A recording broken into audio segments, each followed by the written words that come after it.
ದೇಗುಲ ಮಠದ ಶ್ರೀಗಳು ನಮ್ಮ ಮುಮ್ಮಡಿ ನಿರ್ಮಲ ಶ್ರೀಗಳು ನಮಗೂ ನೂರಾರು ವರ್ಷಗಳ ಸಂಬಂಧ. ನಮ್ಮ ತಾತ, ನಮ್ಮ ಸೋದರ ಮಾವ, ನಾನು ಕನಕಪುರದಲ್ಲೇ ಹುಟ್ಟೋನು. ಸೊ ಪ್ರತಿ ಹಂತಕ್ಕೂ ಕೂಡ ಏನೇ ಒಳ್ಳೆಯದಾಗಬೇಕಾದ್ರೆ ಎಲ್ಲ ಕಾರ್ಯಗಳು ಕೂಡ ಇಲ್ಲಿ ಮಠಕ್ಕೆ ಬಂದೆ ಅವರ ಮಾರ್ಗದರ್ಶನವನ್ನು ಪಡೆದೆ ಇವತ್ತು ನಾವೆಲ್ಲ ಕೆಲಸವನ್ನು ಮಾಡಿಕೊಂಡು ಬರ್ತಾಯಿದ್ದೆವು. ಸೊ ಅವರು ನಮಗೂ ಇರೋಂಥ ಸಂಬಂಧ ಬಹುಶಃ ಎಲ್ಲರೂ ಕೂಡ ಇಡೀ ರಾಜ್ಯಕ್ಕೂ ಗೊತ್ತಿದೆ, ಈ ತಾಲೂಕು ಗೊತ್ತಿದೆ. ನಮ್ಮ ಜಿಲ್ಲೆಗೆ ಒಂದು ಆಧ್ಯಾತ್ಮಿಕವಾದಂಥ ದೀಪ. ಯಾವ ಗೊಂದಲಕ್ಕೂ ಕೂಡ ಅವರು ಭಾಗಿಯಾಗ್ತಿರ್ಲಿಲ್ಲ. ಅನ್ನ, ಅಕ್ಷರ, ಆಶ್ರಯ ಈ ಮೂರನ್ನು ಕೂಡ ಪ್ರತಿ ಸಂದರ್ಭದಲ್ಲೂ ಸರ್ಕಾರ ಮಾಡೋಕ್ಕಿಂತ ಮುಂಚಿತವಾಗಿ ಸಿದ್ಧಗಂಗಾ ಮಠ ಮತ್ತು ಈ ಮಠ ಯಾವಾಗಲೂ ಕೂಡ ಈ ಭಾಗದಲ್ಲಿ ಮುಂದುವರಿಸ್ಕೊಂಡು ಬರ್ತಾಯಿತ್ತು. ನಮಗೆ ಯಾವಾಗಲೂ ನನಗೆ ಆತ್ಮಧೈರ್ಯವನ್ನು ತುಂಬ್ತಾಯಿದ್ರು. ನಿನಗೆ ಒಳ್ಳೆಯದಾಗ್ತದೆ, ಈ ರಾಜ್ಯ ಆಳೋಂಥ ಕಾಲ ಖಂಡಿತ ಬಂದೇ ಬರ್ತದೆ. ಮೊನ್ನೆ ಎಲೆಕ್ಷನ್ ಟೈಮಲ್ಲಿ ನನ್ನ ಕರೆಸಿ ನನಗೆ ಕೈ ತುಂಬ ಹಣವನ್ನು ಕೊಟ್ಟು, ಅದು ಬೆಡ್ಡಲ್ಲಿದ್ದರು, ಅವರು ರೆಸ್ಟಲ್ಲಿದ್ದರು, ಬೆಡ್ಡಲ್ಲಿ ಮಲಗಿದ್ರು. ಮಠದಿಂದ ಹಣ ತರಿಸಿ ಯಾಕೆ ಇದ್ದಕ್ಕಿದ್ದಂಗೆ ಹಣ ಕೊಡ್ತಾಯಿದ್ದಾರೆ ಅಂತ ನನಗೆ ಆಶ್ಚರ್ಯ ಆಯಿತು. ಇಲ್ಲ, ಒಳ್ಳೇದಾಗಬೇಕು ಅಂತೇಳಿ ಹಣ ಕೂಡ ಕೊಟ್ಟರು ನನಗೆ. ಸೊ ಹಂಗೆ ಇವತ್ತು 80 ವರ್ಷ ಮುಗಿದಿದೆ, 86 ವರ್ಷ ಮುಗಿದಿದೆ. ಅವರ ತತ್ವ ಚಿಂತನೆಗಳು ಯಾವಾಗಲೂ ಕೂಡ ಶಾಶ್ವತವಾಗಿ ಇವತ್ತು ಉಳಿದಿವೆ. ನಮ್ಮ ಮಾಲಿಂಗ ಸ್ವಾಮಿಗಳು ಏನು ಹಿಂದೆ ಇದ್ದು, ಅವರು ಕೂಡ ಈ ಭಾಗದ ಎಲ್ಲ ಜನರನ್ನು ಬಹುಶಃ ಭಾಳ ಉತ್ತಮವಾದ ರೀತಿಯಲ್ಲಿ ಮಾರ್ಗದರ್ಶನ ಕೊಟ್ಕೊಂಡು ಬರ್ತಿದ್ರು. ಇಲ್ಲಿ ಜಾತಿ ಧರ್ಮ ಏನೂ ಇಲ್ಲ ಈ ಮಠದಲ್ಲಿ. ಎಲ್ಲ ಧರ್ಮದವರು ಕೂಡ ಇಲ್ಲಿ ಪಾಲನೆಯನ್ನು ಮಾಡ್ತಿದ್ರು. ಇವತ್ತು ಇತಿಹಾಸ ಬೇಕಾದ್ರೆ ನೀವು ತೆಗೆದು ನೋಡಿ, ರಾಜರ ಆಳ್ವಿಕೆ ಕಾಲದಲ್ಲೂ ಕೂಡ ಮೈಸೂರು ಅರಮನೆ ಮಹಾರಾಜರು ಕೂಡ ಈ ಮಠಕ್ಕೆ ಆಗಾಗ ಬಂದು ಭೇಟಿ ಕೊಟ್ಟು ಕೆಲವು ಭಾವಚಿತ್ರಗಳೆಲ್ಲ ಇದೆ. 7 ವರ್ಷದ ಇತಿಹಾಸ. ಅವರೆಲ್ಲ ಕೂಡ ಇಲ್ಲಿಗೆ ಬಂದು ಹೋಗ್ತಿದ್ರು.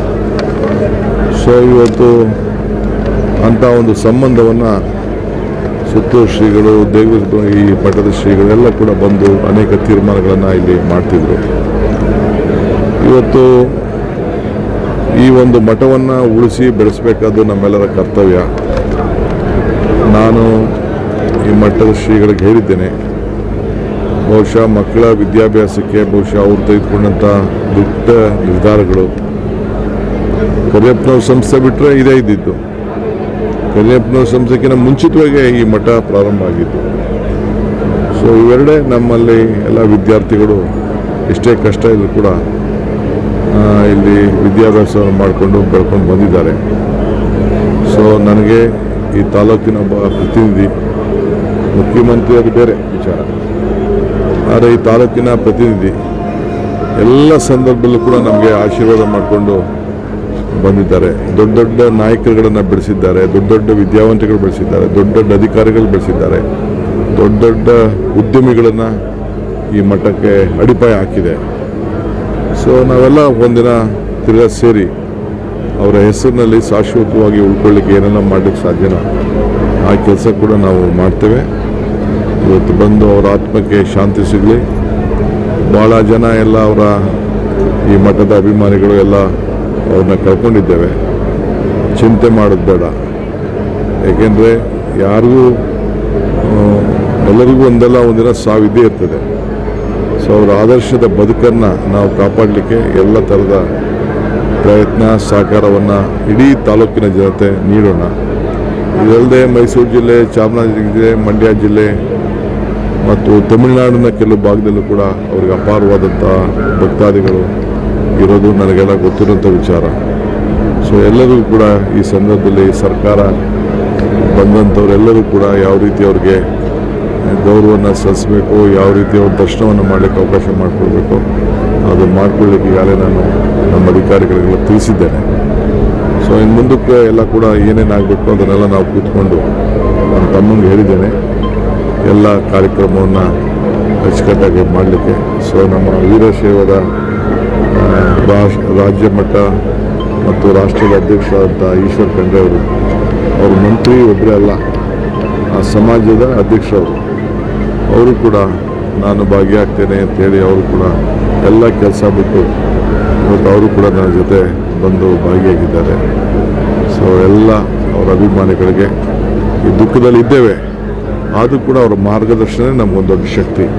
ಆ ಶಕ್ತಿಲಿ ನಾವೆಲ್ಲ ಉಳ್ಕೊಳ್ಳೋಣ. ಸರ್, ಕಿರಿಯ ಶ್ರೀಗಳಿಗೆ ರಾಷ್ಟ್ರಧ್ವಜ ಹಸ್ತಾಂತರ ಮಾಡಬೇಕು, ಸಾಕಷ್ಟು ಭಾವುಕರಾದರು. ಇದು ಭಕ್ತನಿಗೂ ಭಗವಂತನಿಗೂ ನಡೆಯುವಂಥ ಸಂಬಂಧ ಇದೆಯಲ್ಲ, ಅದು ನಿಮ್ಗೆ ಅರ್ಥ ಆಗೋದಿಲ್ಲ. ಎಲ್ಲರಿಗೂ ಆ ಭಾಗ್ಯ ಸಿಗೋದಿಲ್ಲ ಅಂತ ನಾನು ಹೇಳಿದ್ದಿಲ್ಲ. ಹಂಗೆ ಇವತ್ತು ನಾನು ರಾಜ್ಯದ ಮುಖ್ಯಮಂತ್ರಿಯಾಗಿ ಶ್ರೀಗಳಿಗೆ ರಾಷ್ಟ್ರಧ್ವಜ ಕೊಡುವಂಥ ಅವಕಾಶ ಸಿಗ್ತಲ್ಲ, ಇದು ನನ್ನ ಭಾಗ್ಯ ಇಷ್ಟೇ.